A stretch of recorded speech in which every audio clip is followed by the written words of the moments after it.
Hi everyone, నేను మీ Mahi care of Godavari అబ్బాయి. ఈ రోజున మనం చూసుకున్నట్లయితే ఎక్కడ చూసినా ఒకటే ఒక న్యూస్ వినిపిస్తుంది. అది కర్నూలు బస్ ఇన్సిడెంట్. హైదరాబాద్ నుంచి బెంగళూరు వెళ్తున్న బస్సు కర్నూలులో ఫైర్ యాక్సిడెంట్ జరిగిన విషయం అందరికీ తెలిసిందే. ఇందులో ఎవరి మిస్టేక్ ఎంతవరకు ఉంది అనేది పక్కన పెడితే జరగాల్సిన నష్టం ఆల్రెడీ జరిగిపోయింది.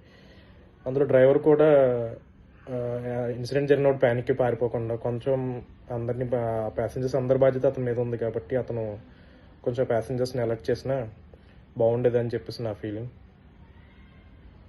కొంచెం అతను అలర్ట్ చేసి వెళ్ళున్నట్లయితే అంత ప్రాణ నష్టం జరిగిండేది కాదు. ఎనీవేస్ 20 మంది చనిపోయారు. అందులో చిన్నపిల్లలు ఉన్నారు, మొత్తం ఫ్యామిలీ పరంగా చనిపోయిన వాళ్ళు ఉన్నారు, డాటర్ అండ్ మదర్ చనిపోయిన వాళ్ళు ఉన్నారు. వీళ్ళందరూ 20 మంది చనిపోయారు అంటే చిన్న విషయం కాదు. అంటే 20 కుటుంబాలు రోడ్డును పడినట్టే.